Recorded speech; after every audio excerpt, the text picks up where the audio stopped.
Okay, now it's recording. Okay, well, again, first of all, good evening. Well, good afternoon / good evening, because we're like kind of getting into the evening. I hope you're doing great. I really hope so. We're very close to finishing. I didn't know that. This is week 5. We're missing 2 weeks, and that's it.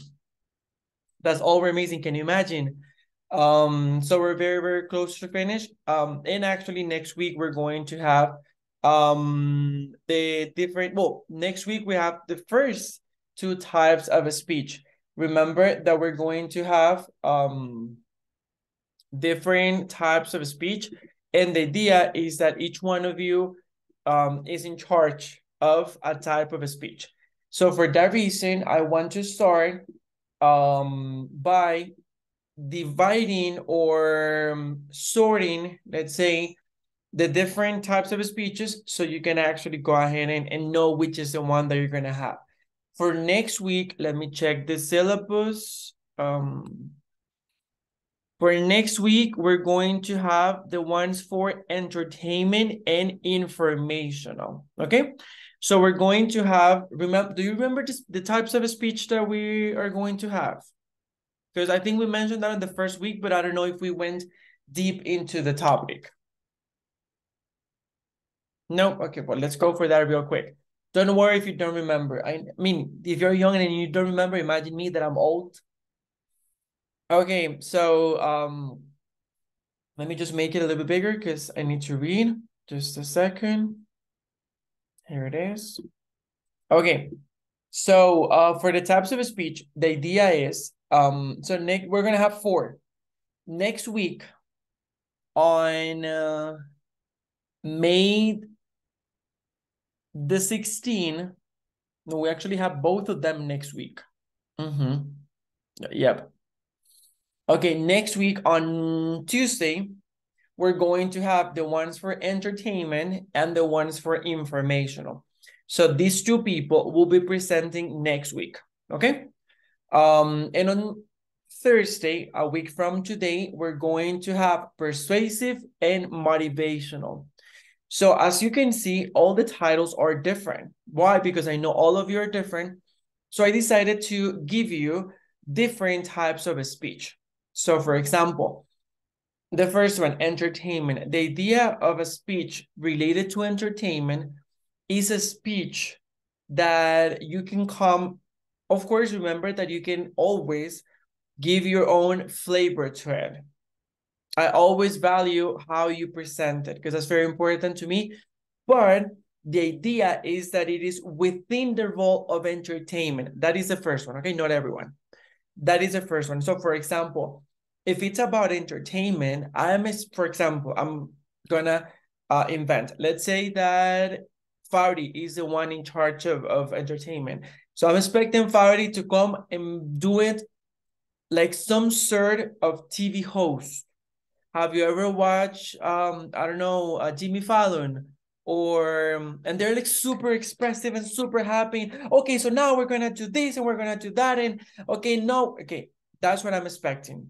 Okay, the person is going to embody like a TV host and make it very, very entertaining.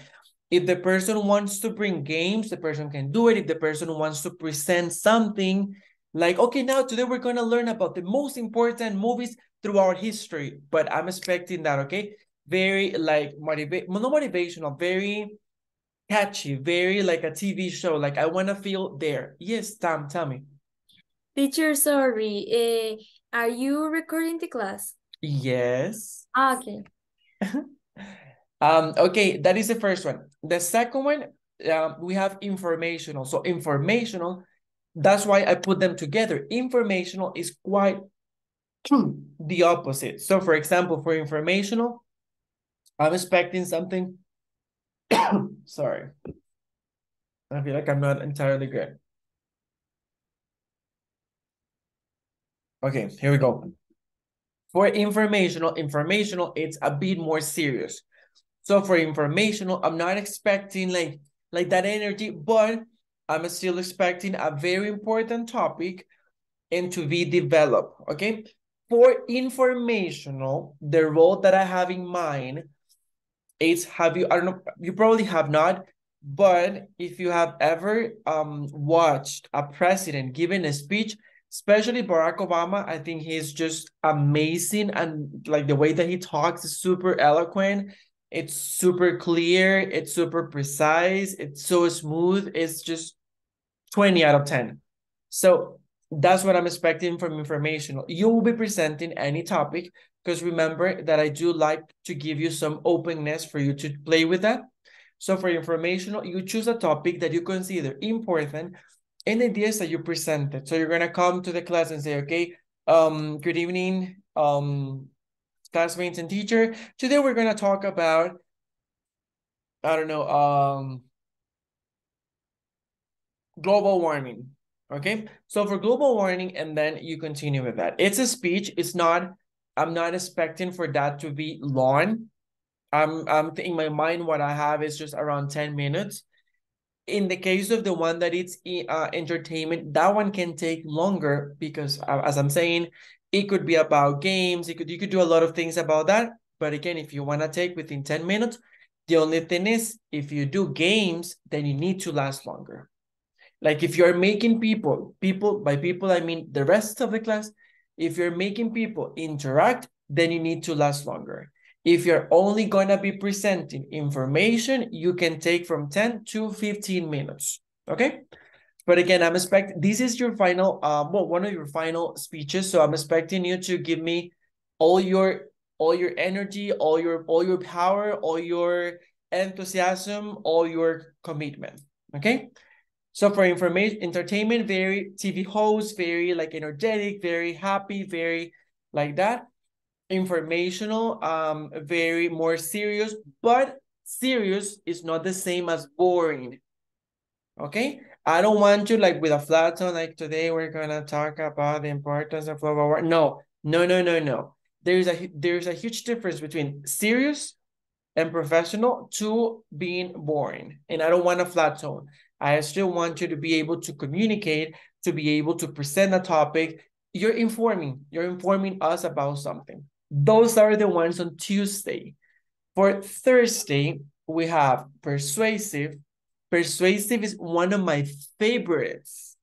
Why? Because when it comes to persuasive, the idea is that you choose a controversial topic and that you come and you try to persuade us to think a different way. For example, let's say that I want to persuade you guys that you should go bald, like no hair, okay? So I'm gonna come here and I'm gonna be presenting different things, different ideas, different reasons, different to persuade you on how to, on why you should go bald and not continue having hair. But again, everything has to work. The energy, the way that I say things, the tone of voice that I'm going to be using to say things. Remember, you're trying to convince people, okay? It's like when we want to go to a place and we're trying to convince our friends, Tom, let's go. I mean, it's a party. It's not gonna hurt anybody. Like besides you're gonna have fun. You're gonna see your friends. Do you remember that I don't know, friend that you like? It's gonna be there. I think you should go. So it's that type of like, you're convincing, okay? That's what I'm looking for.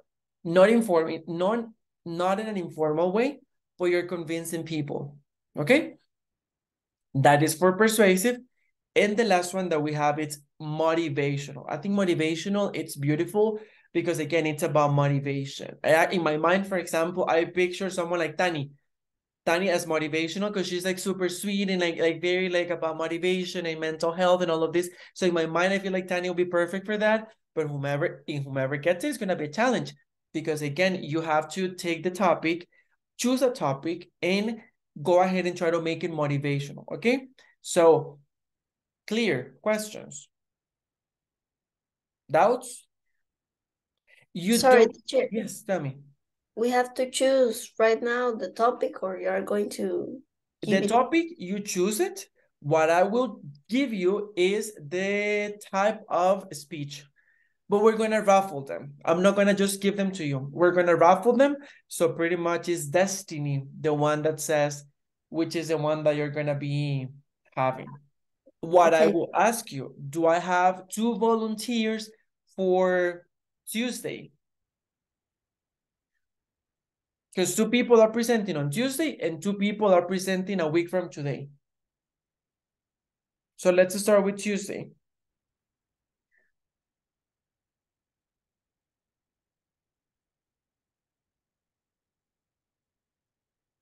Nope. Okay, let's do it. I know you love volunteering. I don't even know. I don't even know why I asked. I knew that you were all going to fight to see which one is presenting first. So on Tuesday we have entertainment and informational. So the first person that appears, I'm gonna show you. The first person that appears is going to do entertainment, and the second person will be doing information. Okay. What's that sound? Ah, I think it's me. Did you hear the sound?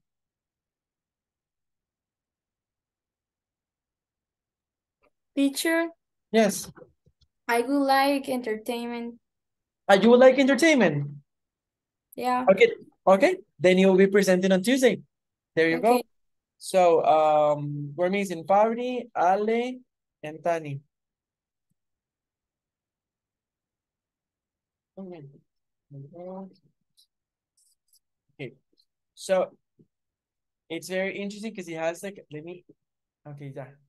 It's because he has like a sound and it's kind of tiring. So let me show you my screen so you can see. Okay, so in that case, on Tuesday, we already have Tam who volunteered. And so the next person that appears on the screen is going to be doing informational. Let me share my screen because I'm not sharing yet. Teacher, Tell me, Fardi. well, I would say that I am having a problem on Thursday because I have another thing to do. It's kind of I have an arrangement I have to go, and I think I won't be able to connect very able on Thursday. Just Okay. to In that clarify. case, why don't you take informational? But it's on Thursday, right? No, informational is on Tuesday. It's because we have 2 on Tuesday, 2 on Thursday. So on Tuesday, for example, Tam is presenting on Tuesday with entertainment. So we have another one on Tuesday for informational. And on Thursday, we're going to have motivational and persuasive. Okay, so I think I can take it. Informational. Yes. Okay, then I just have Ale left, Ale and Tani. So in that case, Ale, how about if you take persuasive and we give motivational to Tani?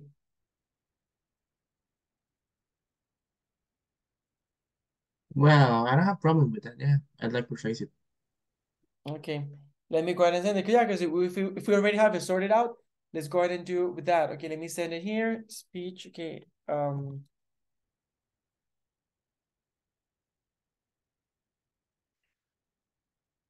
Okay. Informational party. And in my case, teacher, I have to last at least 10 minutes. Uh-huh. Okay. Correct. Motivational. Okay, there you go. So I already sent over there in the chat the names for each one of the different topics. So remember, Tam and Fabri, you're presenting on Tuesday, and Al and Tani will be presenting on Thursday. Okay?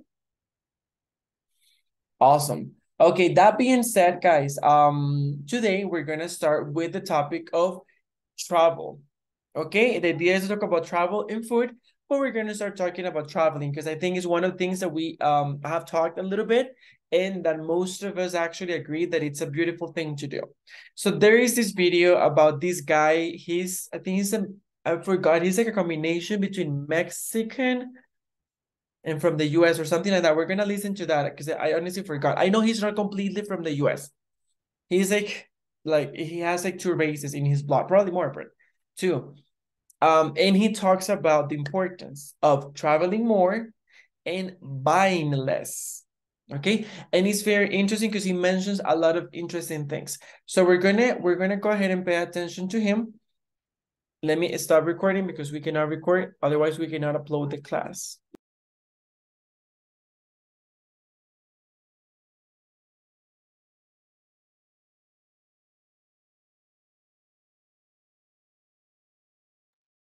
Teacher, you're muted.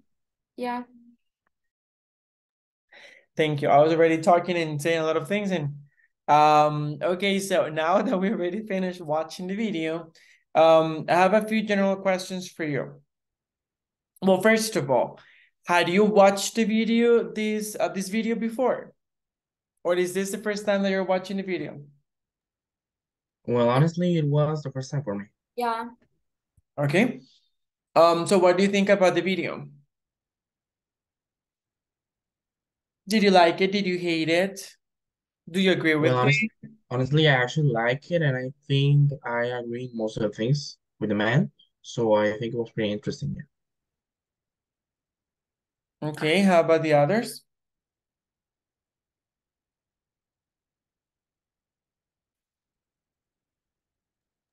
Well, it's interesting how he in the beginning felt like he didn't belong to both countries he lived in, but then doing all these experiences of traveling helped him to get more interested and identified with the two cultures.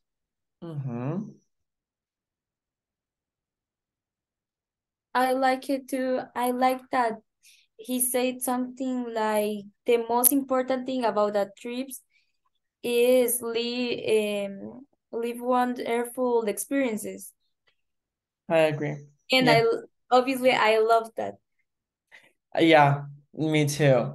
Okay, I have a question.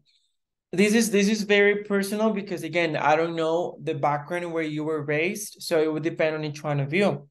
But based on your background, has travel been maybe not a priority, but has it been important for the people that have raised you, your parents, your uncles, your like, do they have they presented the idea of traveling to you as something important or no? Do you understand my question? Yeah. Well, on my specific case, I don't know if it's more because I really love it or because of the fact that also my mother love it. But yeah, I think we all think that traveling is something very important. And I think that when you travel, you forget about a lot of things and about a lot of things that you feel stress about. Mm-hmm. So you literally feel, liberated from stress. So we've always seen it that way, and I really love it. So I think it's really important in my family. I completely agree with you 100%. In my case, well, I think my mother is not like doing it. Well, she likes traveling, but not too much. But instead, my father is like, when he's on vacation, he's trying to get us to travel as much as possible. Well, sometimes my dad like it because he says that we spend time together and we out of the routine. So yeah. Okay, so that's very good to know because in that case, it means that maybe it has not been a top priority for your families, but it has been there. Like, you have experienced it, you have enjoyed it, you like it, and that's great because, for example, I'm gonna be honest, of course, I'm way older than you, but in my family, traveling has never been a priority. For example, and I'm gonna specify this, for example, studying, that is a priority. Like, yes or yes, like you have to, like you should. Even if my parents couldn't pay my university, like if I had to pay it, I still had, studying, you have to, you should. But traveling, it's more like, meh, if you have the time and the money, then think about it. And still, if you can use it to buy a car or do something else, most likely they would be inclined for that. oh, why don't you get a car? Why don't you do this? Why don't you do that instead of traveling? So in my family, it was not. And I did it, well, not long time ago. My first trip was like 4, 5, no, like 4 years ago, I think. That was the first time that I traveled. And I mean, I couldn't be happier that I actually did it. Okay, next question. Do you think that people don't travel because of lack of money, or is it because of lack of information? What do you think?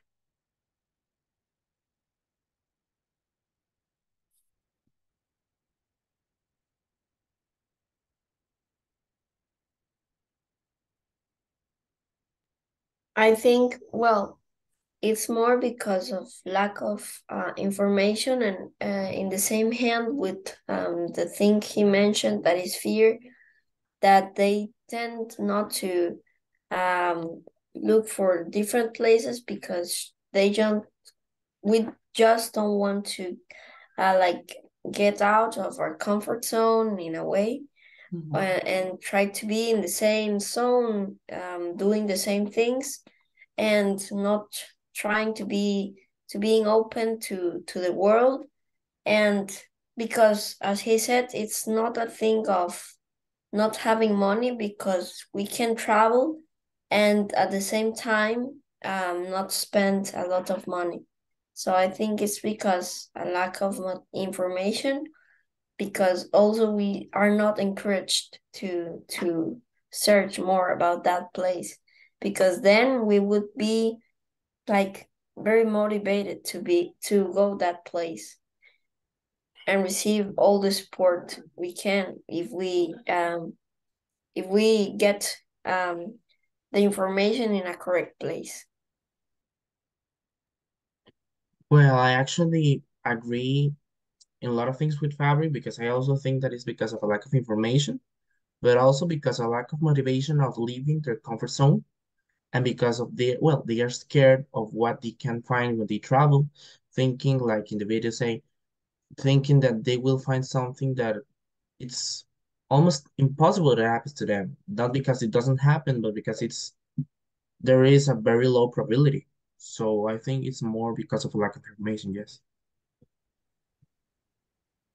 Yeah, basically I think it's the same, because sometimes traveling it's not a lot expensive, but obviously it depends on the experience you want to have. But I think it's more lack of information.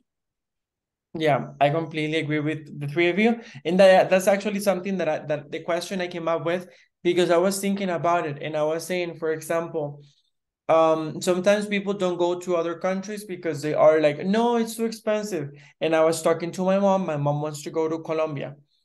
And I was telling my mom, Colombia is very cheap. The plane tickets are actually very cheap.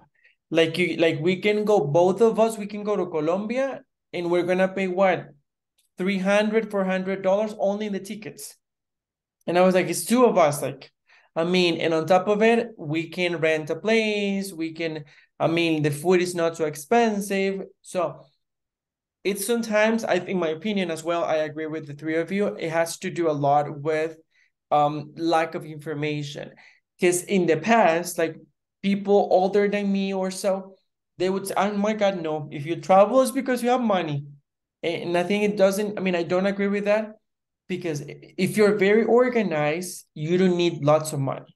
Of course, it depends where you're going. Because, for example, if you want to go to Europe, you're going to need more money than if you go to Mexico or to Colombia, because only the ticket to Europe is more than $1,000.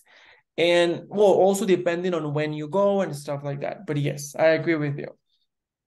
Okay, if I said, okay, guys, let's create a law that forces people to travel at least one time in their life, would you agree with it?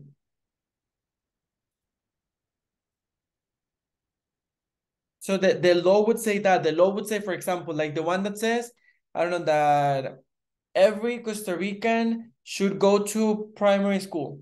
Something like that, but saying like every Costa Rican should leave the country to travel at least once in their life, like one time in their lives. Would you agree with that as a law? Yes and no, and why? Well, I don't know if like as a law, but I think that traveling, like I said before, it's something really important in people's life.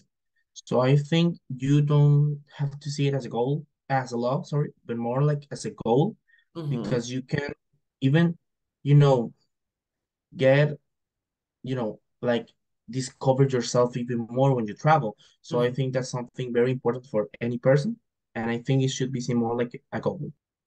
Okay, I couldn't agree more with you, but let me give you something. Do you think that if people were not forced to take the written test for the driving test, would they read it?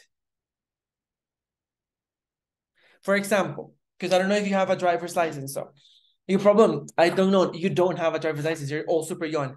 So when you start the process to get a driver's license, the first thing that you have is a written test. So people, they need to study like a book. So my question is, and that is a requirement, like you have to, there's no other way. So my question is, if people didn't have to take this written test to drive a car, do you think that they would read it? Well, I think most of the people would read it because most of the people know that is something, essential, really important. But I also think that there will always be people who will not read it because they don't care about that kind of things, even though it's something like so important. So I think, but most of the people, I think they would. But I'm gonna be very honest. I think you're being very positive. Because if I am honest, I don't think I would say at least 50% of the population, and 50 to be positive, in my opinion, based on what I have seen, at least 50% of the population wouldn't read it, based on what I know about ticos. Based on what I know about ticos and the ones that I have, like talked to and stuff like that, I don't think they would read it if they didn't have the test.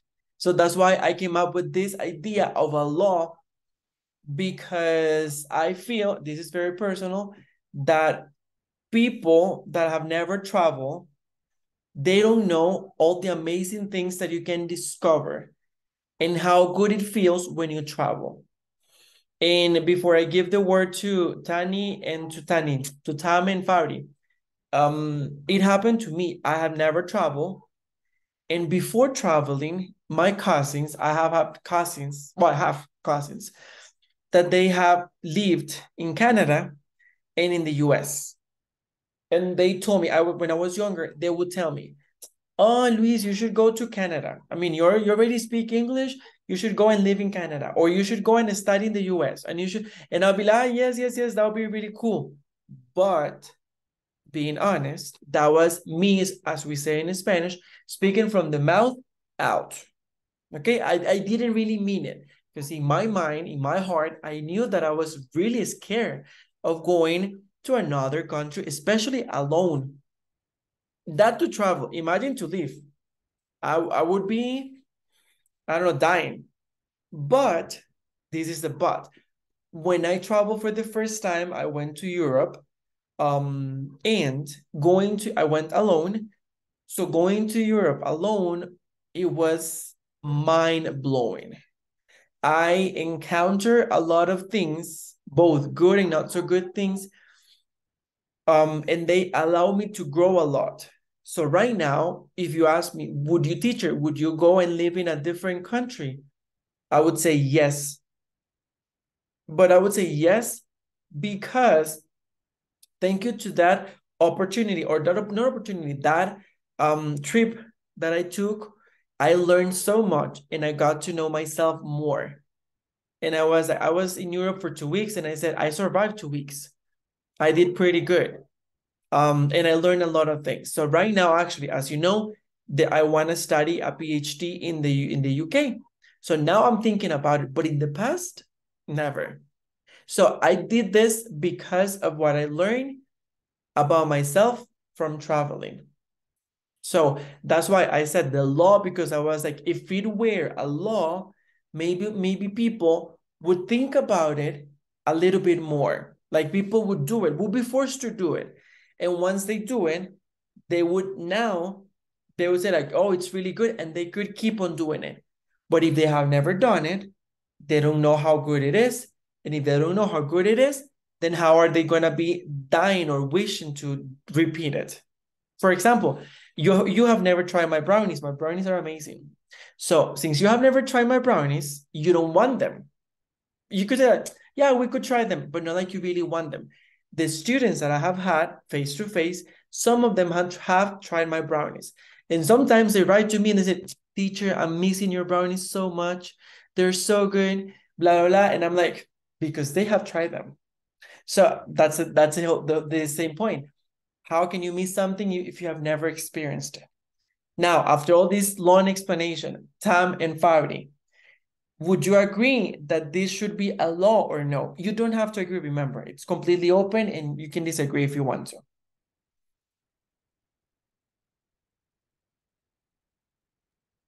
Well, teacher, as you said, well, what you said was the thing that I was going to say, that when we travel and we have the opportunity to do it, we get to know different cultures and we understand how other people behave. And it's interesting because we also are more open to them, to the way they behave. And also we can try new things, and it's kind of, I think it should be a law because, well, it helps us also to the thing you said, to learn more about ourselves and to give value to what we think. I think it's important to do it because it makes us more encouraged to believe on us and like be disposed to working and doing things as we think we should be doing it, and not just being influenced by others. Is something that can be changed when we travel. We have this experience. I don't know, but for me it would be great that for example, people would travel alone to like reach or face all the challenges they have, like the fear and all these things, and then to be capable of beating all of them and like shaping the new person that is inside them. I think that's the main reason I think it should be a law. I completely agree with you, Fabri. And go, Tam. Well, I think it could be interesting because the part that I like is that would give them the opportunity to live that experience a last once. So maybe I agree. I love that maybe. It's like, I'm not saying I agree, but like I don't disagree as well. It's like I'm in the middle. Well, I mean, I like the idea for that, like I said, but I don't know. No, but I completely understand. I mean, again, I'm not saying that it should be a law.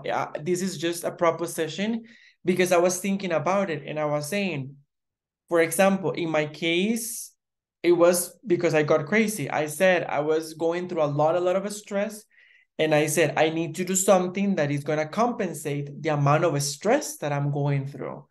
And in my mind, I said, traveling. And then I was like, how brilliant. You have never traveled. Like, how are you going to travel alone? And I did it. And it was beautiful. And I want to do it again. And one of my best friends, I think I've told you, lives in Barcelona. And Barcelona is one of my favorite places in the world. It's so beautiful, like so beautiful. And she told me, when are you going to come back? And I'm like, don't tempt me. Don't tempt me because I'm about to leave. Like, so but again, and as I said, besides the fact that you enjoy and you try the food, and we're gonna get into the food in a minute, but besides all of those things, because of it, because I was in London alone, and I was like, what if they don't understand me? What if my English it's not good enough? What if my accent, because clearly I don't sound British. So I was like, what if my accent is gonna interfere and I'm not gonna be able to communicate properly? So all these things were in my mind because of course I was nervous, I was alone, but it worked. I mean, all of them understood what I was saying. I was able to socialize, I was able to eat, I was able to do so many things. I was even flattered because there was this guy in Ireland that he was complimenting my English, and he was like, because I told him I know I have an accent, and I was like, you don't have an accent? And he was, I work with people from Brazil, their accent is way, way, way stronger. Yours is practically flat. And I was like, really? Okay, I didn't know that, but thanks. So yes, I completely understand. I don't think that it should be a law in the sense that I don't be forcing people to do something like that. Again, it's not like, it doesn't look like the best thing. I just thought of it because I was like, it would be nice for people to really give it a try at least once in their lifetime. And maybe if they don't like it, because not everybody likes it, fine. But if they like it and they learn and they grow, maybe they're going to continue on doing it. And when I was looking for this video, I also watched another one where it says that when people are on vacations, people should actually go and travel and get out of their houses. Because if you're on vacations, but you stay in your house, it doesn't feel like vacations. And I completely agree with that, to be honest. Okay, next question. Imagine that someone from a different country is coming to Costa Rica, and this person asks you, hey guys, what Costa Rican dish, sorry, what Costa Rican dish do you think that I should give it a try? Hey, let me get some water, sorry. So do you understand the question? Like, what Costa Rican dish would you recommend to someone from a different country? For example, I want to give my opinion. In my opinion, well, there are many things that I love. I'm very Costa Rican, but I would say, for example, these how can I say, like carne mechada, but like the ones that they do like in los turnos. Oh my God, it's so good. It's so delicious. So I would say that one. I would choose that one. And if I had to choose another thing, something that I love, love, love, are these tortillas aliñadas. Oh my God, I love. Do you know what is a tortilla aliñada? You don't know what is tortilla aliñada? Oh my God, guys, and you're Costa Rican. Well, I mean, okay. A tortilla aliñada is una tortilla, like a big tortilla, but in the dough, it has a lot of cheese. O sea, en la masa le echan queso. Entonces, es como una tortilla, pero como en cierta forma, con queso en la misma masa. No es rellena de queso, sino que tiene queso por toda la masa. Entonces, de hecho, cuando la cocinan, se pone como hasta doradita y la gente le echa natilla o así. It's because I really like cheese. I love cheese. So, I mean, like, for me, tortillas aliñadas. Sometimes when I go to San Carlos, my mom is like, do you want a tortilla aliñada for breakfast? And I'm like, no, I want two. One is not enough. I need two, please. So, because I really, really love them. So, those are the two things that I would recommend. First, carnita mechada, and then a tortilla aliñada. How about you? Think about one or two things. It can be a dessert. It can be something for breakfast, something for dinner. It can be picadillo. It can be something, anything for lunch. Think about it like two options that you would recommend to a person from a different country. It doesn't have to be the US. It could be Thailand. It could be Kenya. It could be England. It could be Ireland. It could be Argentina, whomever. Okay? Think about two options. Let me just get a glass of water.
Okay, ready?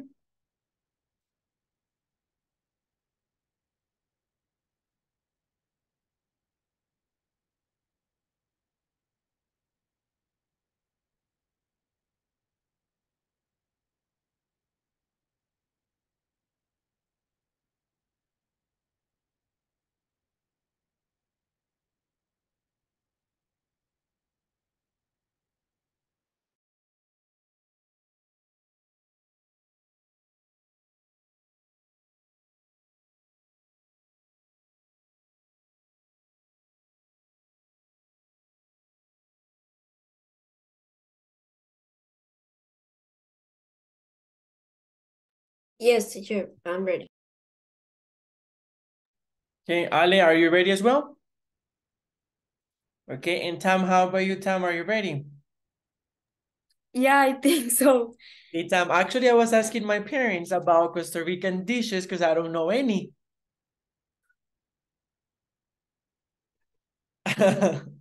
Okay, who wants to Something start? like that, honestly.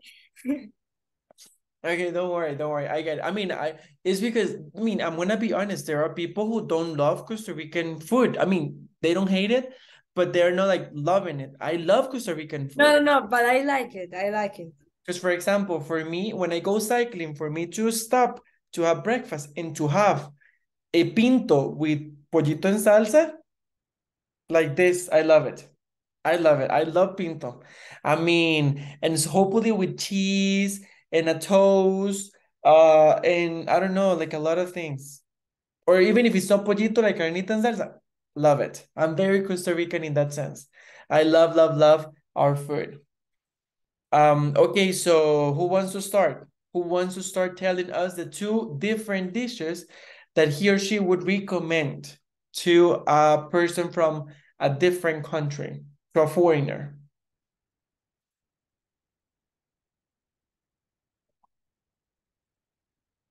Okay, since Well, you're volunteering, oh, go, go, go. I would say in my case, I do like a lot those tortillas that are called chorreadas Oh, that have corn and you well, when they are cooked, I think they taste delicious, and well, it's one of my favorite ones. I wouldn't add natilla because I don't like it a lot, but I really like it the way it is because I can taste, really feel that the corn is inside the tortilla, and it's something that is like, I like it a lot. And in the same hand, I would say this dish that is called chifrijo with oh, pork meat. And I like it because, well, it's not the traditional bean, but this other one that is like larger and a bit, well, yes, it's larger, and with lemon juice is kind of a very delicious dish. I really like it. For example, when we are celebrating a birthday, having it as lunch is something that I really like a lot. okay, that is great. I agree. Both of them are great and I love both of them. Okay, Alan, Tam, who wants to continue? Well, to be honest, teacher, it's amazing how literally if I already said the two ones that I was gonna say. So I'm still gonna say churras because I really love them. Actually, I think it's one of the best ones we have here. But I'm going to add because I really like it, and I don't know if well, I'm going to say casal. I Okay. don't know if it gets into the definition, but I think it is. So I really like casal. So yeah. Okay, that's a good idea. Okay, Tam, how about you? Teacher, I have a question. How can I say puerto? What do you mean by puerto? Like, El puerto. like limón? Ajá. I mean, you can say just limón, but if you want to say puerto, there is a word. I think, I believe it's port, but I'm not sure. Let me double check real quick. Cause, wait, let me see. It's port. Port. Yes. Okay. Well, I really love sweet things, so I'm going to say arroz con leche, Okay. but I don't like it with coconut because I don't like coconut. Okay. And a port Churchill. Sorry. Churchill. I love Churchill. Uh-huh. I agree. Those are really good. You know what is another thing that it's because I really do you know the term foodie? Have you ever heard the term foodie? No? No, honestly, no. Okay. Foodie is a term, it's a very famous term to refer to a person that loves food. Okay, not doesn't mean that the person is eating all the time, but it's a person that really enjoys eating. Okay, so what I was gonna say is I am a foodie. Eating is one of my favorite things in the whole world, and not just because of eating, like enjoying food. So and I am very actually, I mean, I eat everything. I like everything, but I'm very picky. So sometimes when I eat something, I say like, man, it's good. Not outstanding, but I mean, it's good. It's edible. Like you can eat it, but I mean, not the greatest. So that's what I was gonna say. I am a foodie. So I love trying things and I love to try. I mean, when you go to Costa Rica and to the port and stuff like that, to try like the seafood. I love seafood so much. Like so much. Like you have no idea. It's just I'm obsessed with it. But I that's what I was gonna say. I really like food. I have thought about being vegan or vegetarian, but the thing is, I love food and I love trying new things. So I haven't been able to be honest. Okay, now what we're gonna be doing is we're gonna read a quick reading because as I said, eating or trying new dishes, in my opinion, is one of the most important parts of traveling. Because if you go, for example, to Spain and you don't try a paella, so I mean you're missing. It's not like you didn't go to Spain because you still got to see the amazing views and everything, but you didn't try the gastronomy.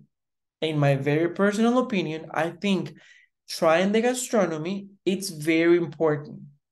Okay? There are certain, I have certain, even myself, I have certain limits of things that I wouldn't try because I don't know. I feel like I don't know if I can do them. For example, something that I would never, but not that I would never, um, but how can I say? Yeah, I don't think I could. You don't know, never say never, but I don't want to try are like the frog legs. In Spanish, they call them anca de rana. That is super normal in many countries. I've never tried them, and I don't know if I could. Okay, there are some countries where they eat the brain of monkeys. So, and sometimes it's not even like completely cooked. So it's like some sort of raw. So, for example, that I don't think I can do. Okay, but based on certain parameters, I think that I like trying new things. So based on that, I actually got a reading that we're going to read together. Let me go ahead and show you. That says 5 reasons while eating, 5 reasons eating will always be the best part about traveling. So let me go ahead and share my screen. And after this, we go to your speaking session. Don't worry. Don't think that I have forgotten. Okay, here we go. And here it starts. It says, we all love traveling. There is sightseeing, meeting new people, the ability to take shameless Segway tours, and let's not forget about the endless amounts of Instagram posts. But the best part of all is the food. Different areas of the world have so many new flavors and dishes that you would never even think of. From decadent scoops of gelato to exotic acaraje, I don't know what that is, to be honest, acaraje. There is always something fun to try. The possibilities are endless. Here are more reasons why food all aspects of traveling. Okay, number one, Tam. You discover foods you've never tried before. There are so many dishes in other countries that you will never try if you don't travel outside the US. Traveling somewhere new opens your eyes and your taste buds to a whole new range of authentic flavor profiles and foods that you would otherwise be missing out on. If you've traveled to Poland, Poland. Poland, you know about the famous I would say pierogies, but I honestly don't know. It's something from Poland. pierogies, a traditional Polish dumpling stuffed with various meats and vegetables. These are some of the most delicious, not to mention cheap, things you'll ever eat in your life. If you've never tried them, get on it with this recipe. Discovering a new recipe. Recipe. Recipe. Recipe. Discovering a new food while traveling is reason enough to go back to a country someday. So if you traveled a lot, you have a lot of countries to visit in the near future. Agree. Okay, number two, Faudi.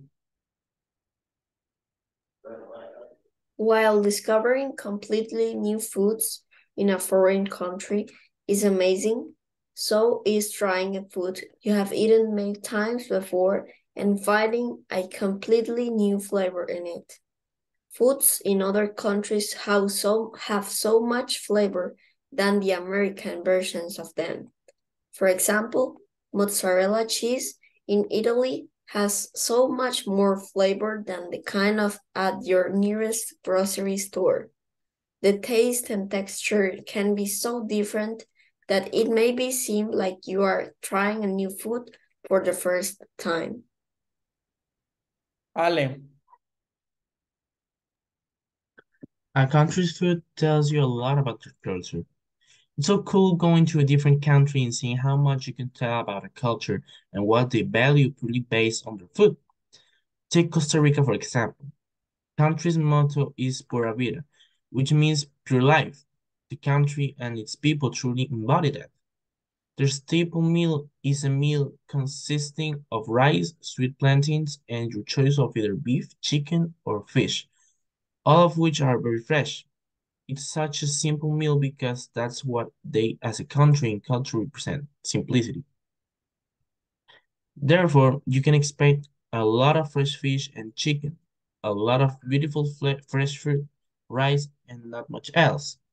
On the other hand, if you look at France as a country, especially Paris, their staple foods are nice bread, fine cuts of meat, decadent desserts, expensive cheese, and beautiful wine. Often the two are paired together. They, as a country, tend to value the finer things in life. For them, it's better to eat a small amount of something truly exquisite than a lot of pure quality products. The Parisian aesthetic is elegance and class at every turn. Perfect, thank you. And you see, that's completely right. Depending on the country, you can see if it's something very elaborated, maybe the country is more elegant, more something like that. Costa Rica, as example, it says there, we're more simple. And we don't have these, I mean, we do have some plates that are delicious and very well prepared. But again, at the end, the most typical ones are not so difficult to prepare. Tam. Food brings people together. There's nothing better than experiencing new food with others who are just as ecstatic about it as you are, sorry. Find a family member or a friend that shares the same love of food that you maybe have.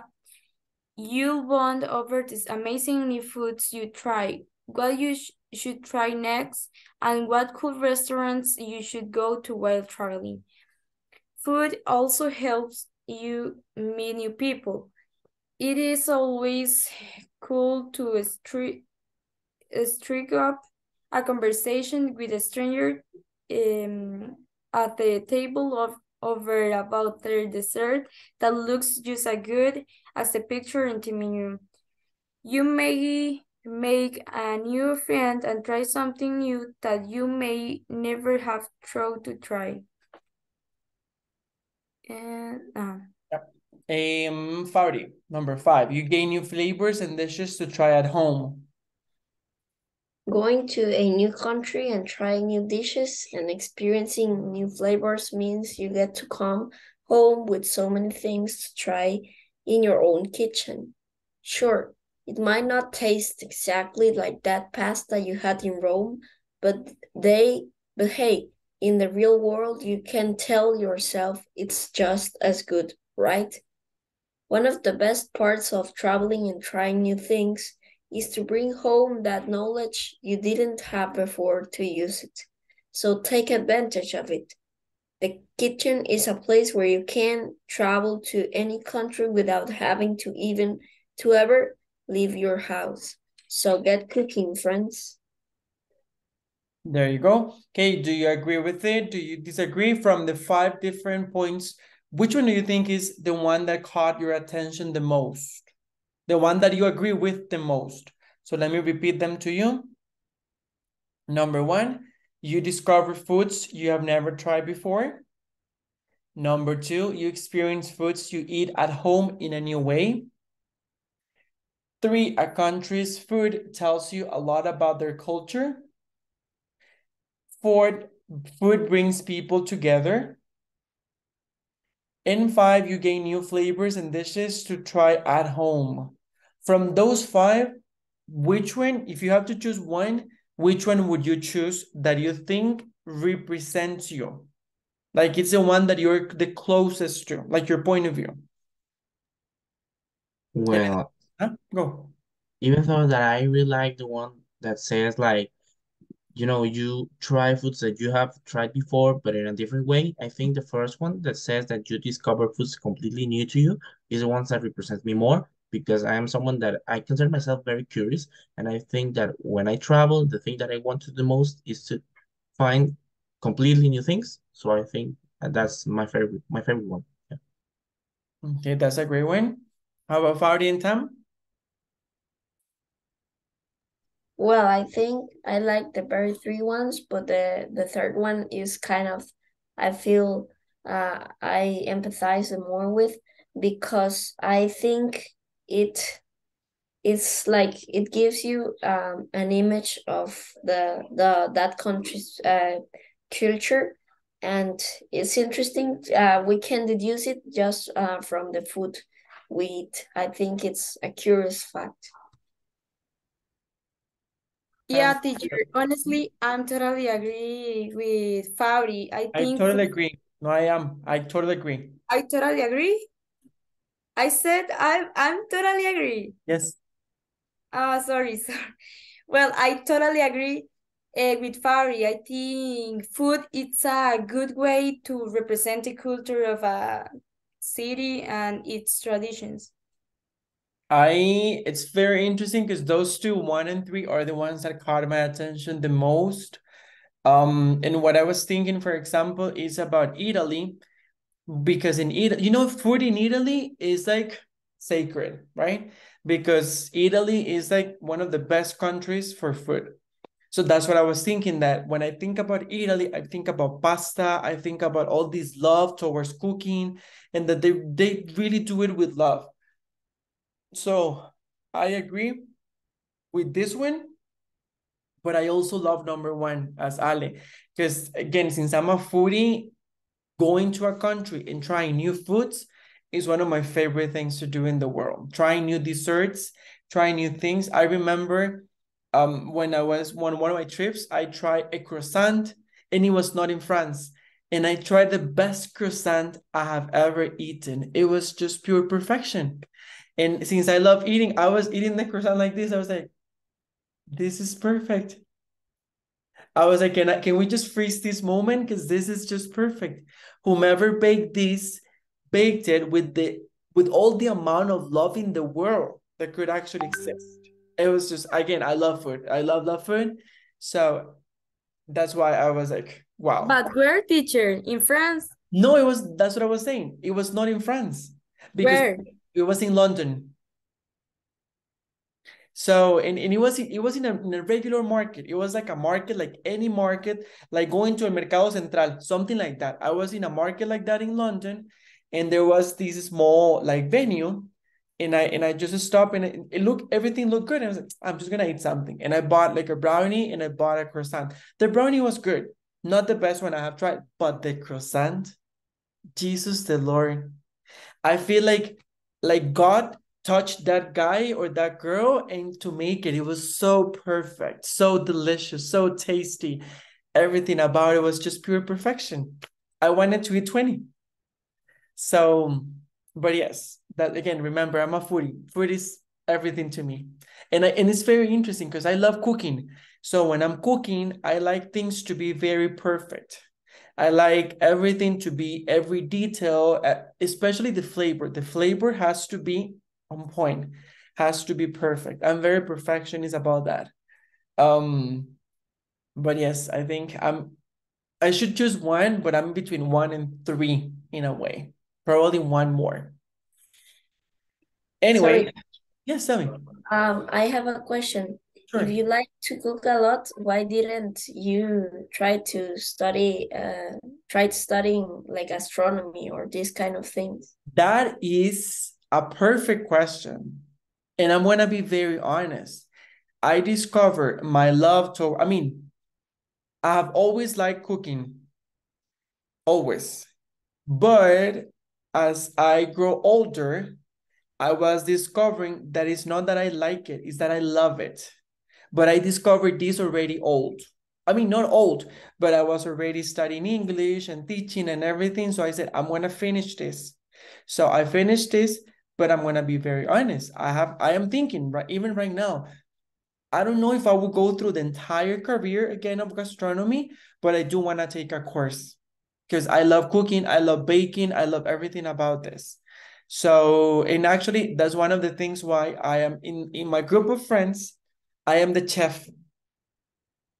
So, for example, one of my best friends, his birthday was on February, and he calls me Luisito, and he's Luisito, the only thing that I need from you is a carbonara pasta. Your carbonara pasta is like the best one I have ever tried. So I really need you to make that for my birthday. And I was like, if that's what you want, that's what you get.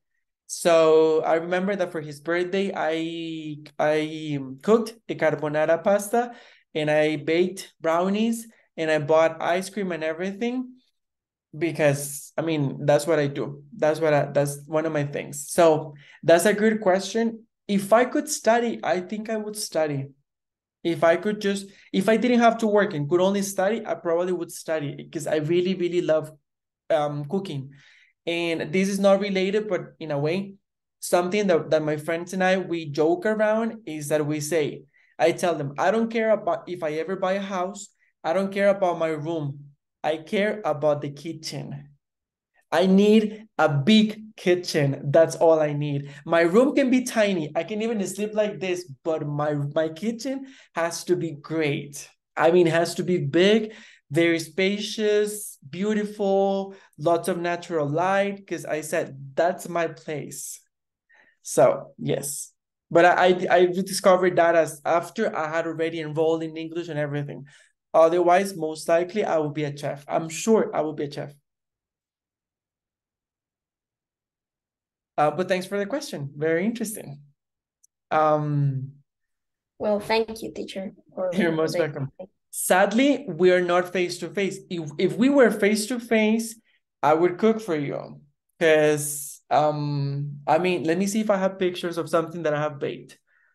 Mostly bake. I never take pictures of things that I cook, but let me see, bake, because I actually think I baked some cookies sometime. Not yeah, here they are. Okay, they don't look as good as they actually are, to be honest, but I'm gonna show you a picture. These are some red velvet cookies that I bake. They are red, and in the middle I put white chocolate.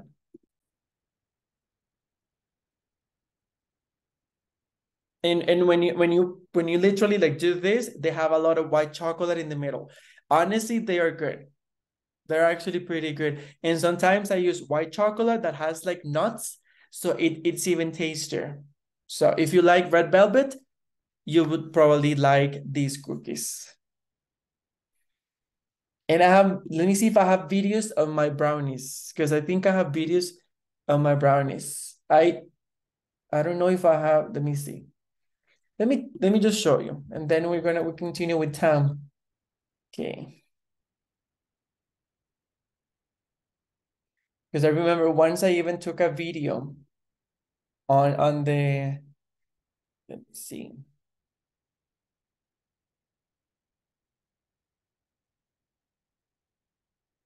Sorry, teacher, you do it like a circle, right? That's good. The red velvet. It's a red velvet brownie, right? No, it's not a brownie, it's just a cookie. Ah, okay, it's a cookie. Uh-huh. Because I am looking in Google what is a red velvet, and they do it as in a square form. So yeah, it's a cookie. Uh-huh. A red velvet is usually like a cake. It's red. That's the whole point of it, is red. And usually like the buttercream they use is white. So that's why it looks beautiful, because it is white with red, and the combination of colors is just beautiful, but it is actually very tasty. But these ones are just cookies, but they have, to make them better, I put white chocolate on it, and they're good. I mean, I like my family. I actually baked them for those that I show you. I baked them during Holy Week.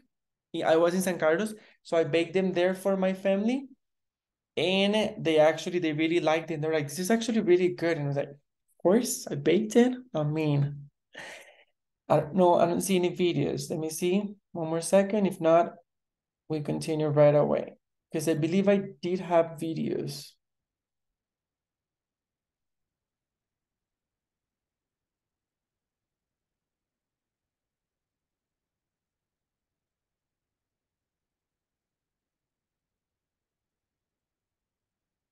Okay.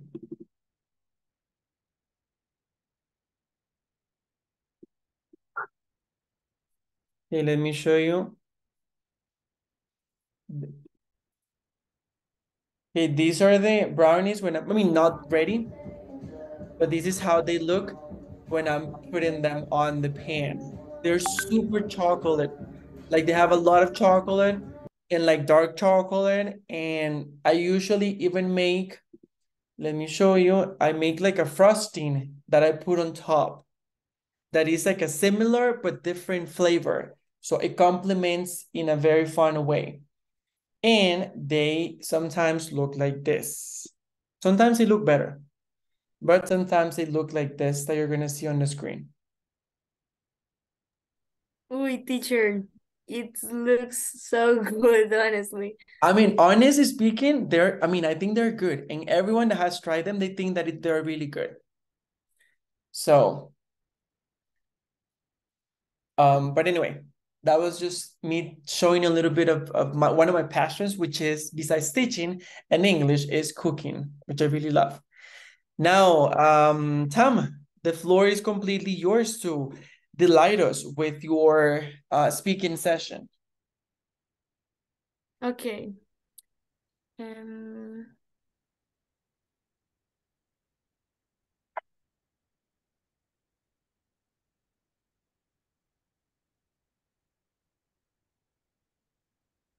can you see my screen? Yes, we can see it now. Well, good evening, teacher and classmates. Today I'm gonna talk a little about self-knowledge, the art of knowing yourself. The word self-knowledge is composed of the self, which means one's own, and the knowledge, which refers to the capacity to understand through reason. So, I have a question for you. Do any of you have some idea what self-knowledge is?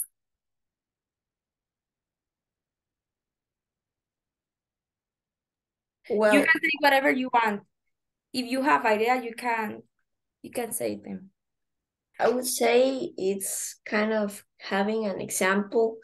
If I have to do a school project, I have my ways of doing it. If there's not a very specific structure, then I also know which topics I do like, and then based on it, I can act very different from other people, and that's the way I can know my abilities also based on what I am good at and also what I bad at, and all these things help me understand better who I am. I think, in my opinion, this is self-knowledge.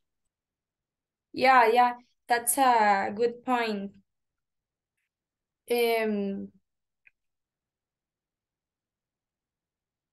Well, I don't know if someone else can say something, whatever. Well, in my opinion, what I think about self-knowledge is pretty much the ability to know yourself at a deeper level. So, for example, in my opinion, in my case, I know that I really like sweet things like desserts, chocolates, and everything. So when I go to the supermarket, I never buy them because I know that if I buy them, I'm gonna eat them all. So like these people that they can have a chocolate in the freezer for 20 years, no, not me. It's probably gonna be like 20 minutes. So that's why I don't buy them, because I'm like, no, I'm not gonna tempt myself, because if I buy them and put them in my house, I'm gonna eat them like this. So I know myself good enough to know that I'm not gonna resist. So in a way, that is kind of self-knowledge. It also deals with a lot of different things. For example, what I think. For example, what you can do, how intelligent you are, what your body can do. For example, you can say, I can go running all the way from Heredia to San Carlos because my body's trained for that, or in my case, it's not. So it's that the ability or the level to which you know yourself good enough to what you can do something or not. Yeah, exactly. Okay, self-knowledge, like the teacher and Tari said, is the understanding and the comprehension that a person acquires about themselves throughout their life, including, like the teacher said, their qualities, flaws, limitations, fears, desires, and needs.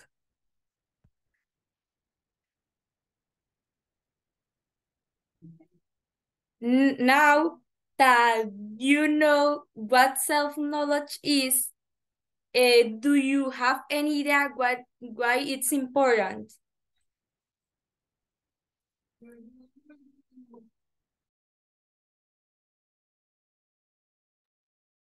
I feel like Ale is dying to participate, so I'm just gonna leave Ale too, so he can go ahead and delight us with his knowledge. Well, honestly, I think that self-knowledge is important to understand yourself in almost everything, not just what you like, but what you feel. And for example, when you're discovering new things, to understand why you feel that way. So I think it's important on mostly everything. Yeah. I would also say, if I am surrounded by a lot of people, sometimes knowing that they may feel up to certain thing in a way, and I can feel bad or good about this and accept what the idea they are sharing and accepting, or just rejecting because I think I really don't like it or don't share the same ideas. Yeah, perfect. And do you think that today you or they give it the importance it requires, or not a lot? Well, maybe, okay, remember that we're from different generations, like you and me, but I don't think, in my opinion, I haven't seen people giving it the importance that, in my opinion, it requires. Because I feel it's one of the first things that we should be taught and appreciate. And I feel like it's not being taught. At least it was not taught to me. I had to learn it like the hard way.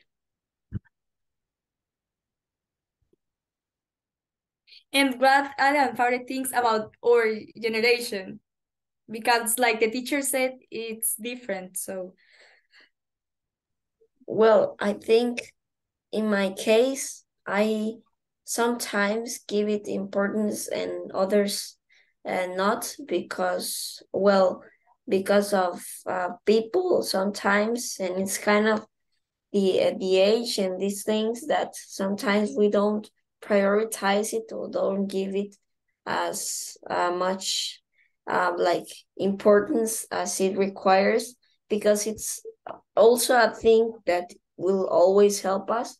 But I think sometimes I try to practice it, but sometimes I just don't do it. yeah, well, exactly. I think that actually maybe the importance has evolved, but it still needs to be given more importance. Sorry. Well, self-knowledge is important. Important, sorry, because it's the foundation of our self-esteem, which in turn is crucial in our relationship with ourselves and with others.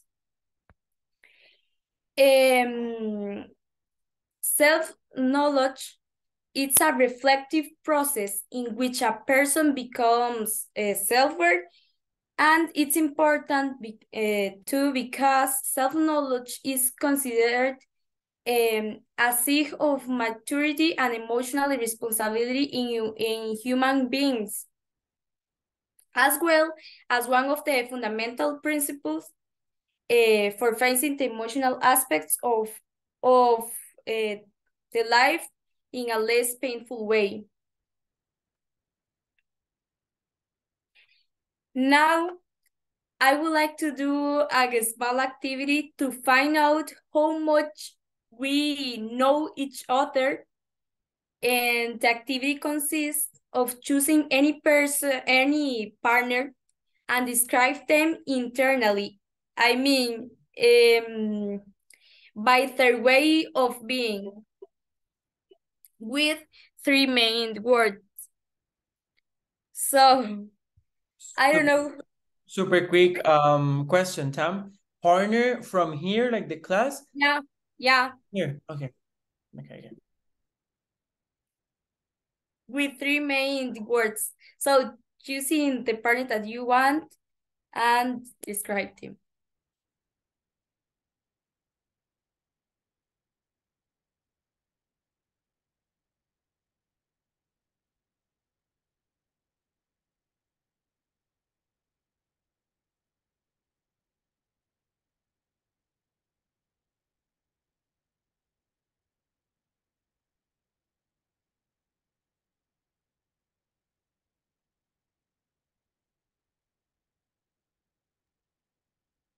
I'm ready. Okay. Okay, tell me, do you want me to share it now or no? Yeah. Okay. I chose, of course, one of you four. And the person, I may use only three characteristics. This person, I would say, from all of you, is one of the sweetest. Like, has like a very sweet heart. It's very intelligent. And based on my opinion, is a person that likes or that non likes, the person that takes very seriously mental health, which I love. I love that part. but it's a person that, yes, takes very seriously mental health. Are you supposed to guess? No. Should I say the name? I didn't ask for that. Well, if you want, you can say the name. Yeah, of course, I don't mind saying the name. I was talking about Tani. Okay. Because I think Tani is very, very sweet. She's super intelligent, and I love that she's really focused on mental health. Because actually, I remember when Jimena was here, the psychologist, she was asking lots of questions, and she probably had more questions there. Yeah.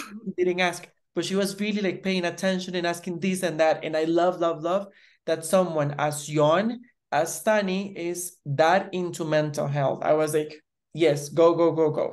So yes. Okay, thank you. What about the others? Well, I am still thinking. I don't know if you can give me a bit Okay, of yeah, time. don't worry.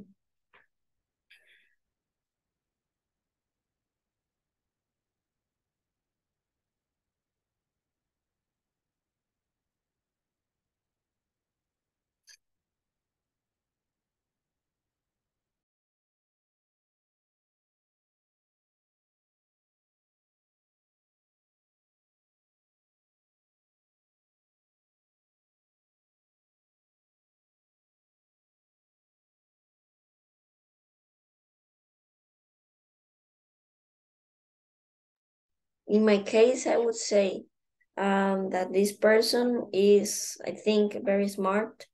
I also think that person is very interested about the technological trends of the moment and also likes the things that all the developed countries that are advanced in the matter of technology. Well, I would say it's Ali, I think. Okay.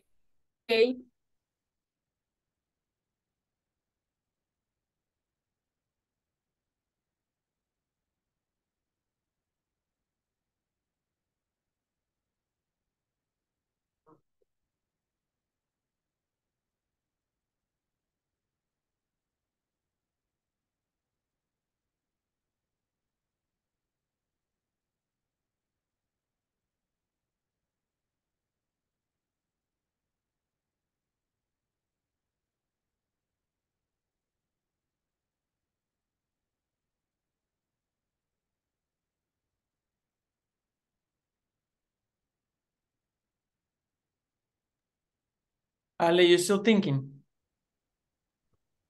Uh, the- I literally lost like the thread of the conversation.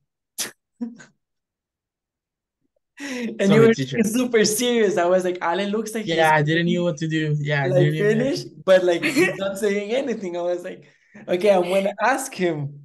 Okay, Tani was asking us to describe one of our members in the class in 3 words. Okay, you can to see how much you know this person. For example, I described Tani, Fabri described you, and now you have the chance to describe any of the other people in 3 words. By their way of being. By the way of being.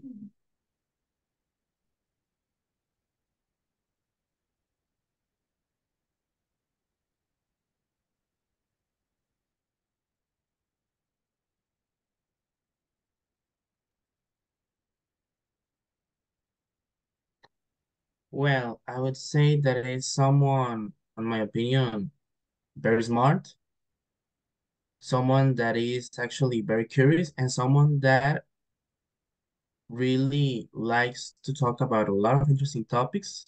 For example, if I don't remember wrong, country is located in Asia. And well, I actually was talking about Fabri. Okay, perfect. And now we are going to say 3 main words that describe ourselves. Well, you are going to say 3 main words that describe ourselves.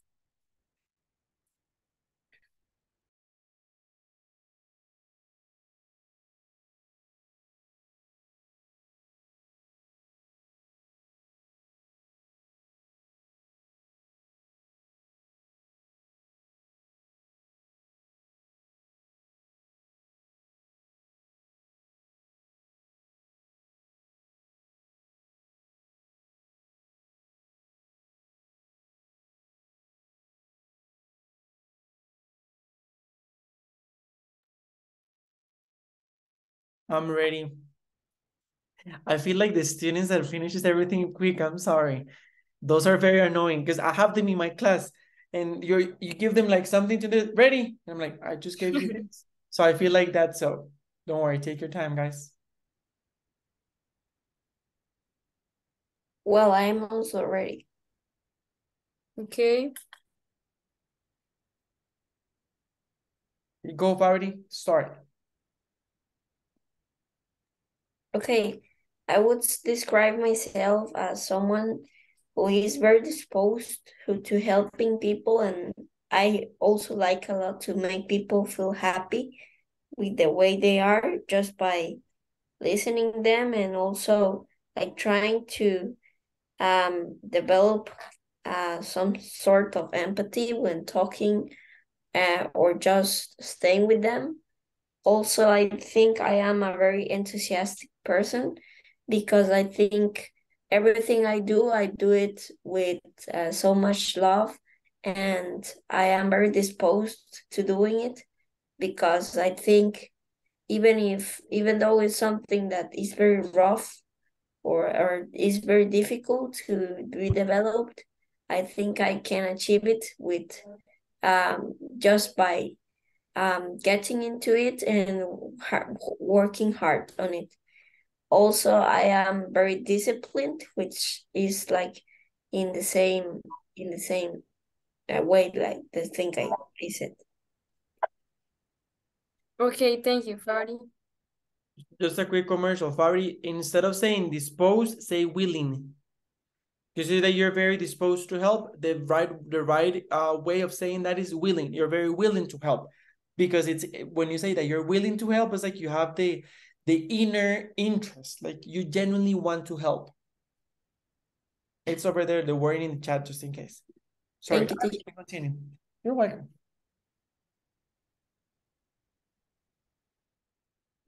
What about the others? Well, I would say that first of all, I'm an extroverted person because I consider that I really like to meet new people and I really like to, you know, I'm able to talk with someone even if I don't know that person for a while. So I would also say that I'm a talkative person because, like I said before, I really like to talk about a lot of different topics with a lot of different people. And I think that talking is the best way, of course, to, get to know each other with someone. So I really like that. And also, I'd say that I'm a curious person, someone that is curious because I really like to discover new things in a lot of different areas. So, yeah. Okay.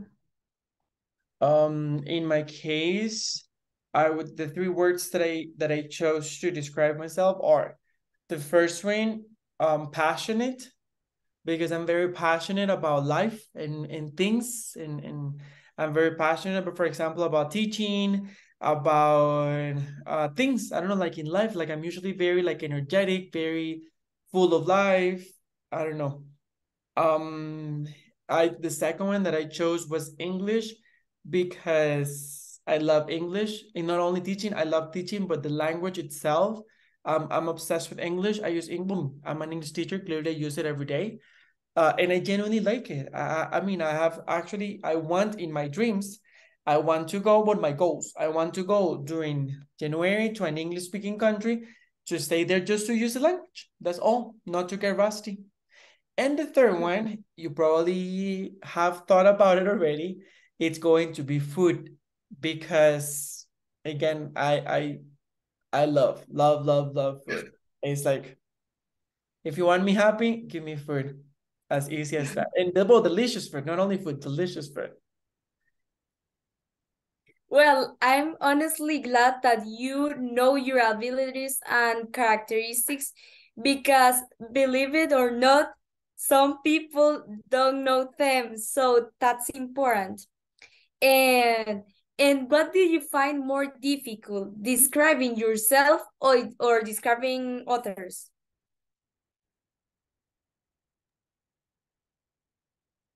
In that case, what do you find more difficult? Describing myself. I think I'm in a way, I'm wired or not, yes, I'm wired in a way, and it's easier for me to see good things in people, but it's more difficult to see the good things in me, in my case.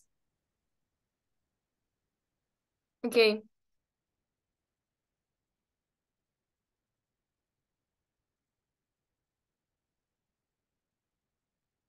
Well, I tend to analyze people a lot and the pattern of their behavior and in a daily basis. So I think it's kind of easy to assume something from people, but those who don't talk a lot or that are very serious, I tend to struggle when trying to analyze them. So I would say, in a way, it's difficult to understand or describe people, and also sometimes, but not all the time, because I think are in a recently I have been trying to give value to myself, so I think it's become easier for me to describe myself. Okay, that's amazing, honestly. What about Ali?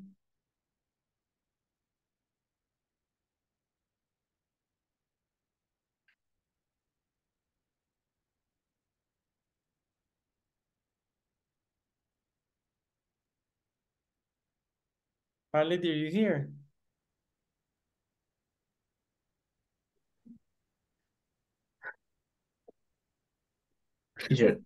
You're going to kill me.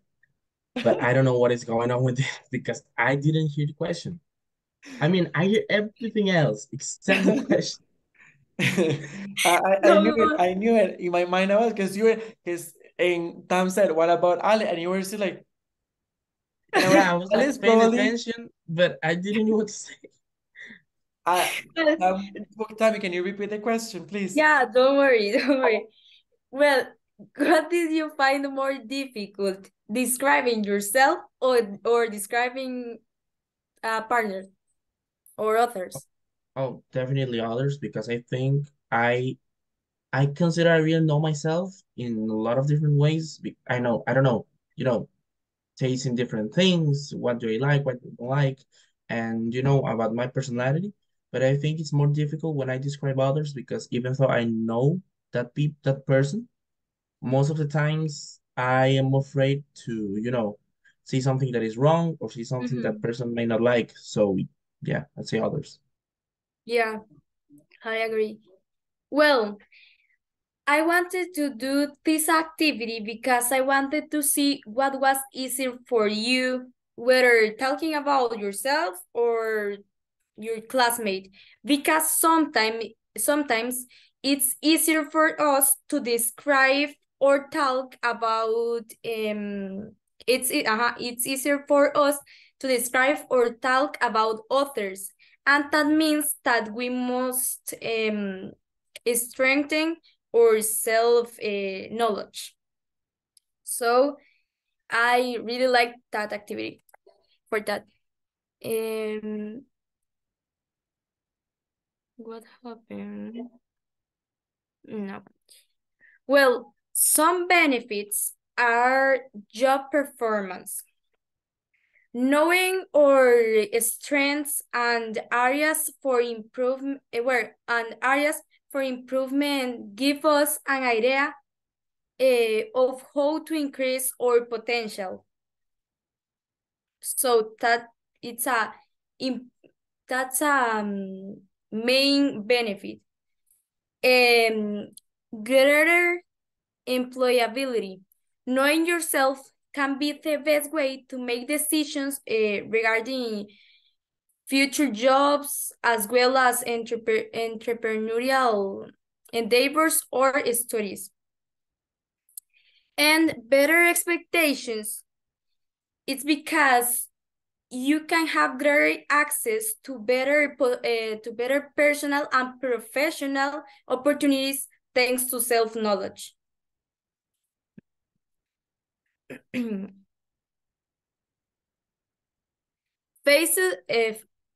Phases of self-knowledge.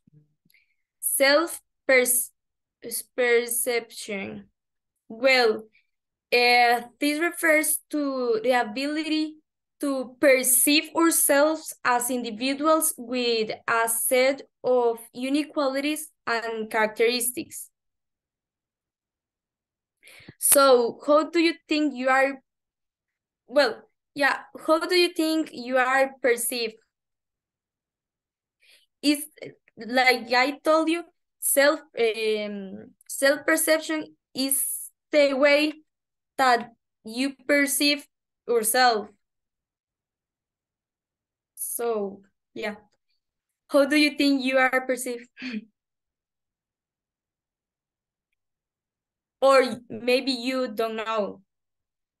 But just to double check, the question is, how do we perceive ourselves? Yeah. Okay.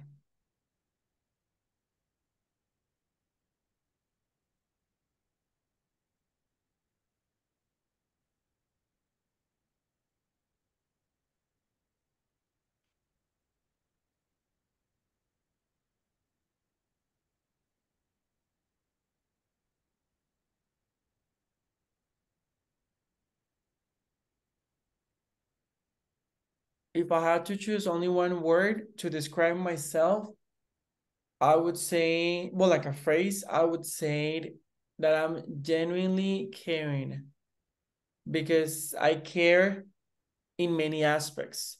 For example, I care about my students and their learning, for them to be learning, but I also care about them and their well-being. Like, are they mentally okay? Are they physically okay? I care about my family a lot. I care about my friends. So, and I genuinely care. Like, if someone needs me to go and take care of him or her, I would do it. I don't mind. So I would say that I perceive myself as a person that is genuinely caring. Okay. Well, for me, I think it's complicated to define myself or how do I perceive myself. But if I had to choose just like one sentence, I'd say that I am someone that is generally comfortable. And let me explain myself. I think that I'm someone that is generally comfortable in every aspect because I think I'm generally comfortable, for example, with my family life, with my social life, love life, or even at high school with my educative life. I think I am just like fine. I think I'm, like I said, comfortable. Okay.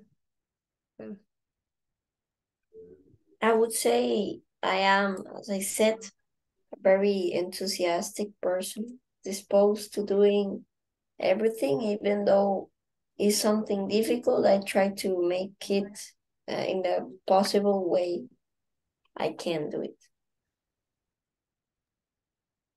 Probably willing, not disposed.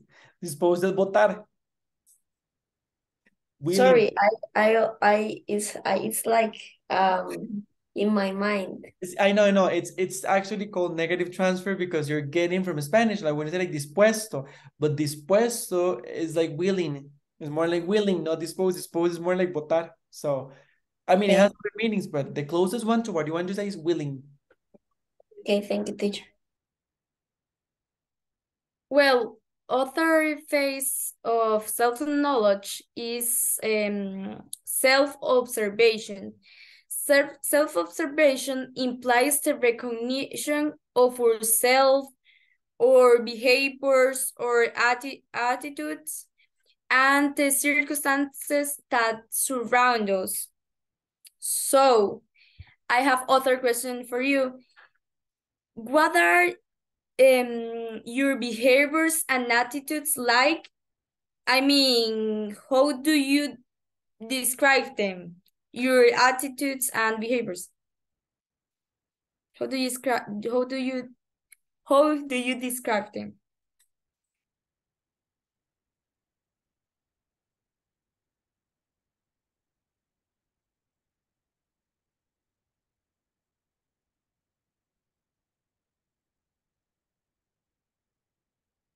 Honestly, if you don't know, that's okay because that means that we have to improve or self-knowledge. That's okay. Don't worry.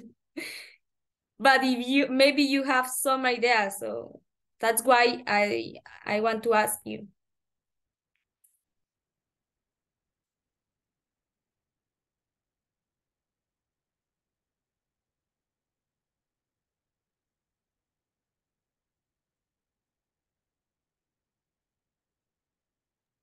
Sorry, I didn't understand kind of the question. Can you repeat? Okay, yeah. What are your behaviors and attitudes like? I mean, how do you describe them? How do you describe your attitudes and behaviors?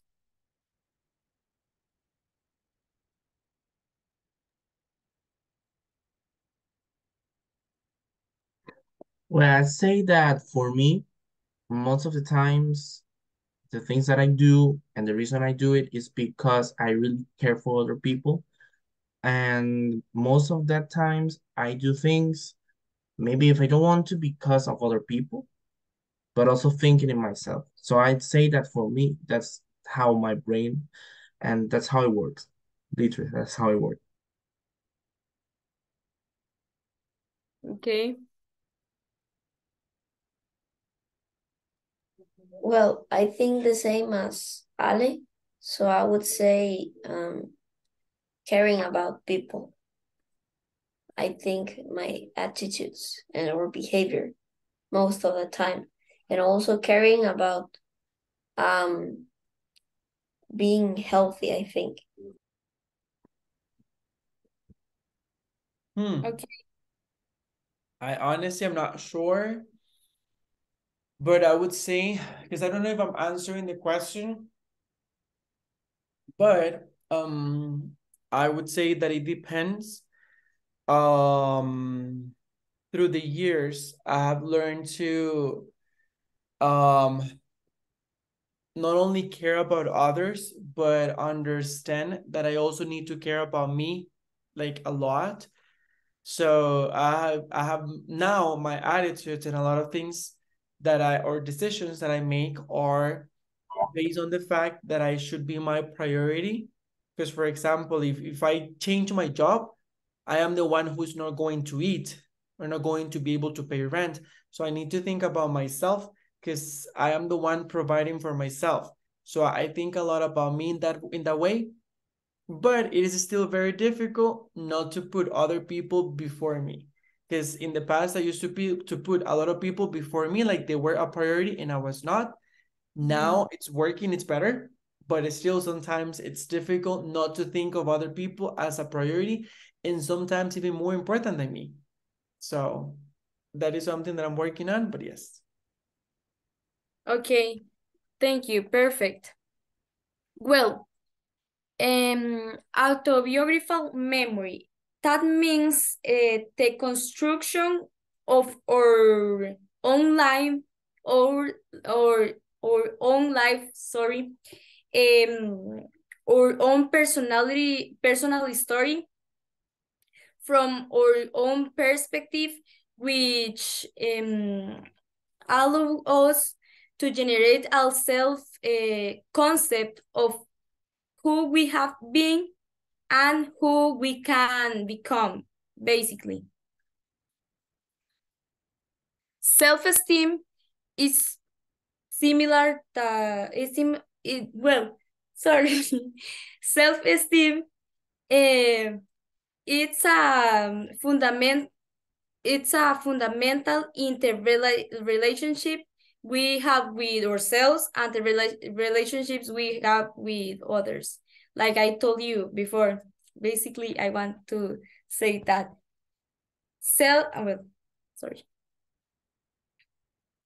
self-acceptance. It helps our emotional well-being by allowing us not feel guilty about who we are and how we think, basically, and also enables us to avoid frustration because we accept our limitations.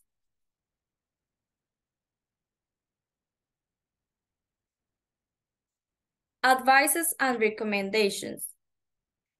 Well, the first step to understanding who we are is knowing how we feel. So, some recommendations are diary of emotions, keeping an emotional journal, basically. List of strengths and weakness. Writing on a paper a list of our virtues and flaws can help us can help us know ourselves better, basically. External description. A good way to improve self-knowledge is to ask a friend or a family member to describe you as they see you. This way, you can get an idea of the image you project to others. And maybe it can help you a lot. Mindfulness, before Fabri had to do a presentation about it, so we know a little bit. But well, mindfulness is the practice of mindfulness improves attention and self awareness, as well as teaches us to be present, like Fabrice told us, to be present, open to experiences, compassionate and accepting without judgment, basically. Emotional support. Emotional support provided by a professional can effectively help you improve self-knowledge. So if you can see that you need emotional support, do it. That's totally okay and totally good. So, do any of you want to share another recommendation or advice that you know? And if not, have you ever taken the time to do something like this? Maybe a diary of emotion, mindfulness. In my case, one of these practices in my family we practiced once was like to say not like putting it in a list, but telling each other what we think or what we thought about each one, based on how others behaved. And it gives us, I think it's very helpful because when they described me, it gave me an idea of the same thing you put there, which are the things that I think I should work more to strengthen, and also which things I can have that describe me as a great person that has some virtues. I think it's a very helpful practice. Yeah, I totally agree. Well, in my case, actually from that list, once I tried doing a list of strengths and weaknesses. And I think most of the times people put too much attention to the weaknesses, but they don't put attention to their strengths. And I think that is really important to be, conscious of what you are good at or what are your, good points, not only to put more effort on them, but also to be happier. So, yeah. Yeah, like have a balance. Okay, yeah. Well, I just want to echo in a way what Alice said, because I agree with that 100%, and it resonates with me, because I do think that, I don't know why, maybe society, I don't know, maybe it's within us, unconsciously we give more weight to weaknesses than to strengths. So we pay more attention to weaknesses, and it should be quite the opposite. We should pay more attention to strengths. And as I said before, we should focus on these strengths because, as I was saying, for example, if you're already good, for example, if Ale is amazing at piano, then he could keep practicing and improving at piano instead of forcing himself to learn an instrument that maybe he's not the best at. So in general for life, so I think that we should, as Ale said, pay more attention to his strengths and not weaknesses. But answering your question in a way, Tam, I would say from all of those, the only two that I have practiced a little bit are mindfulness, because I have done a lot of how can I say, like meditation and stuff like that. And I love it. I really, really like it. I wish I could be more obsessed with it so I can, I don't know, incorporate it on an everyday basis. And emotional support. I do like to tell my friends good things about them. And also, I know that I have received very good comments from my friends as well. So I think those are the two that I have practiced more. The only two that I have practiced. The others, never ever. Okay, and do you think you could implement any of these recommendations? Or not a lot? No, yeah, I don't think I think Mhm. I like it a lot, emotional support and mindfulness and maybe diary of emotions. Mhm. So I think it's like these are like the most important for me. No, and actually, do you know that it has been proven? Here's me again with these random facts. It has been proven that when you're feeling very depressed or angry or something, if you write things on a piece of paper and then you burn it or something, it helps. It makes you feel better because it's a way that you're getting it out of your system. So having a diary of emotions would actually be very good. Actually, I think once I read something about having that and going to bed, and before going to bed, writing 3 things that you were thankful for. So for example, you could say, I'm thankful for, I don't know, for being healthy, for my loving family, and for my job. And then the next day when you wake up, you will read them again and then stuff like that. So it would actually let you start the day thinking that you're thankful for these 3 things. Teacher, I never heard about it. I think it sounds really good. It could be a really good like habit. I agree. Yeah. And what about Ale and Fabri? Maybe do you think you could implement any of these recommendations? I think the diary of emotions could be interesting to put into practice, like to, as the teacher said, to express it and like free up inside of us. Also, still continue practicing the like describing with my family the strengths and weaknesses based on what they think about me or what I think about them. But I don't know if it was the external description or it's like the list of strengths and weaknesses.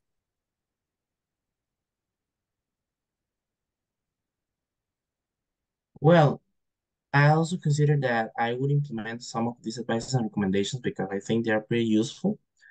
Mainly, I'd say that mindfulness and emotional support, like Tom said, because I think I really like them and I think they are the ones that maybe could help me the most. So yeah. Okay, perfect. Thanks for your answers. Now, let's do an activity. And that's activity, it's because I think it could help you for the self-knowledge. And honestly, I like it. I think it's interesting, a little bit interesting. Well, now we are going to create a collage with images, words, etc., trying to describe ourselves, representing our strengths, yeah, and what characterizes us as people. With this activity, we are going to see how much we really know ourselves, and we are going to make ourselves know a little more.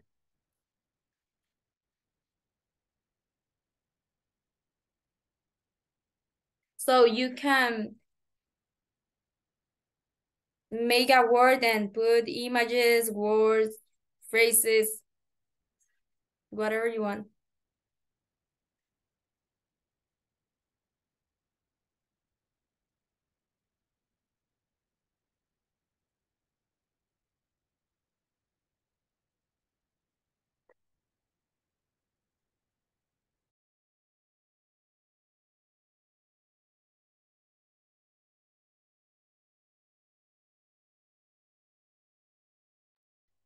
Sorry, Tom, if I understood, basically what we had to do is to create a collage with different things to like That represent yourself, ourselves. or yeah. Okay.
Well, I think I'm ready.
I think I'm also ready. Okay, perfect. What about Pauli? Yes, I am also ready. Well, now anyone want to present a bit of what you put in their collage?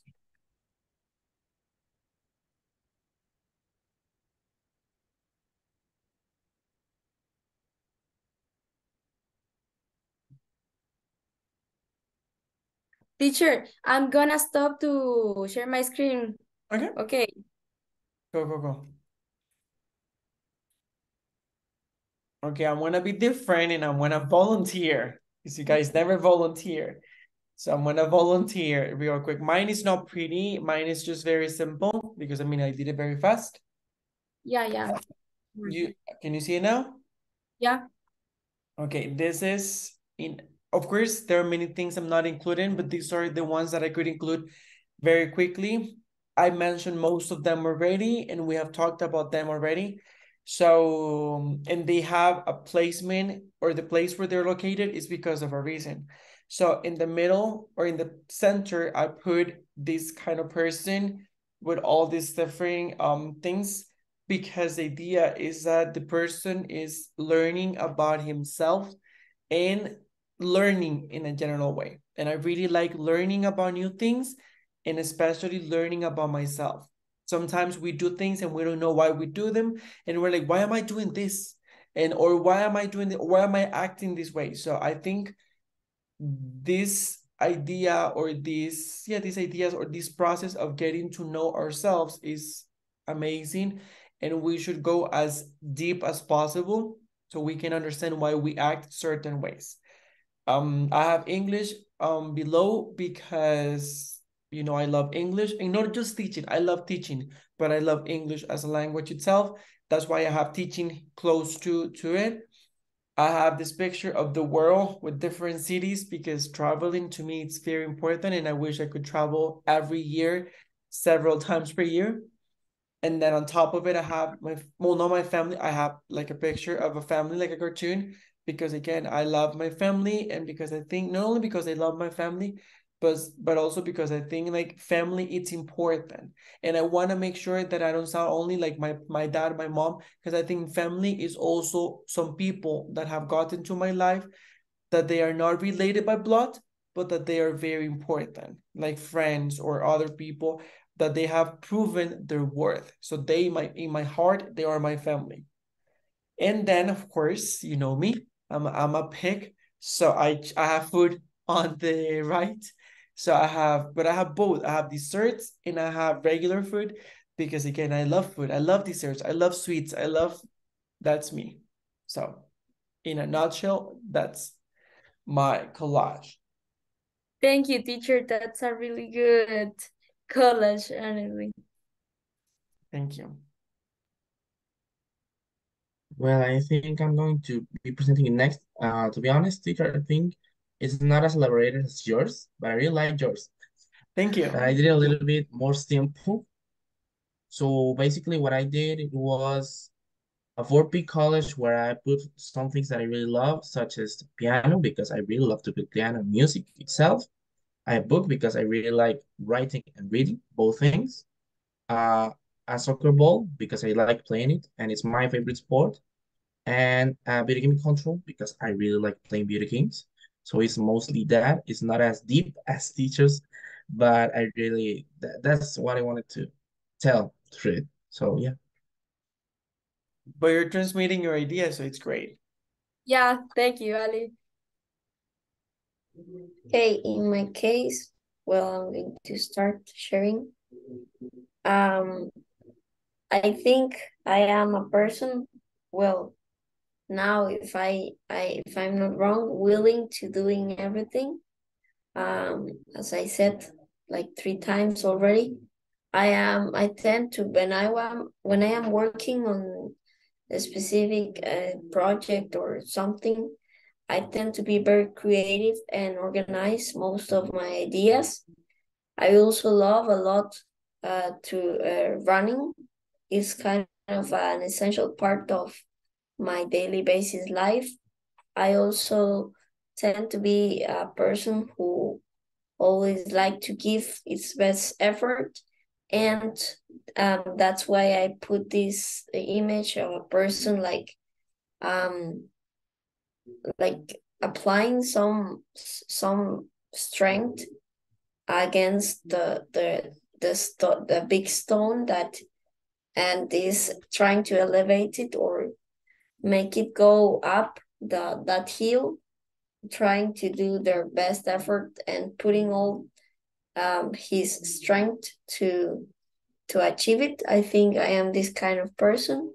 I also tend to concentrate a lot on every project or thing I have to work on.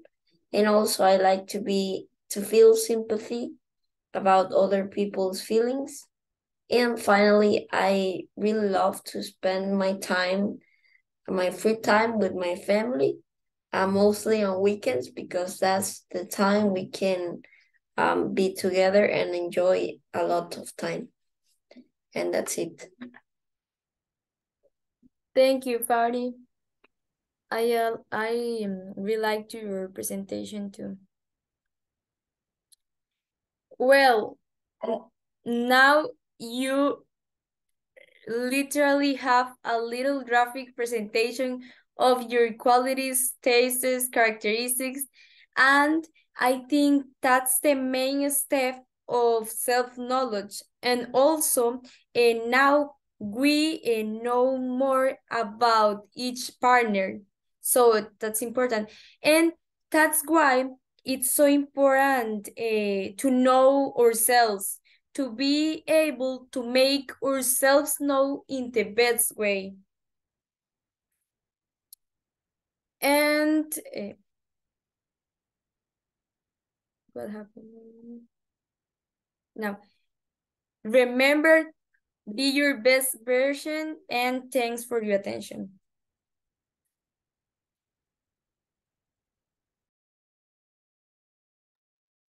Okay, Tam, well, thank you for that presentation. I liked that it had lots of activities, and again, it was a speaking session, and that's what you did. You pretty much prompt everybody, including me, to talk. So sadly, Tani couldn't be here to join us and participate and add her beautiful contributions, but I hope that she's better. So I'm gonna be praying that she's feeling better. But I think it was great. You committed to having the main idea, which is presenting a topic, but also asking the population or the audience to talk a lot. That's the whole point behind a speaking session. And I think you committed to it perfectly. So it was a fantastic job. Very, very well done. I'm really, really happy with your performance today. Thank you, teacher. You're very welcome. Okay, guys, it's already 8:40, well, 8:41 already, so I'm gonna let you go so you can go ahead and enjoy the rest of your evening. Take care. Don't forget Tam and Fabri that you have to present on Tuesday. You don't have to bring visual aids. You can. You have the ability. You don't have to bring visual aids. So if you don't have a presentation, it's fine. Just remember that a presentation usually helps, but you don't have to. It's not mandatory, okay? And also pay a lot of attention to the way that you speak. As a recommendation, Tam, I would recommend, I can actually look and send it in the chat. Look for the way the people, like TV hosts, talk for entertaining, and think about something like that, going for that type of vibe. In Fauci, maybe if you could watch Barack Obama giving a speech, he's a great example of how to give a speech. Okay, that'll be for next Tuesday, and that's pretty much it. Have an amazing, amazing weekend. Take good care of you. Sleep, eat, enjoy, and I'll see you on Tuesday. Good night, teacher. See you next Bye. time. Bye, Take- teacher. Good night. Hi, teacher. Bye-bye.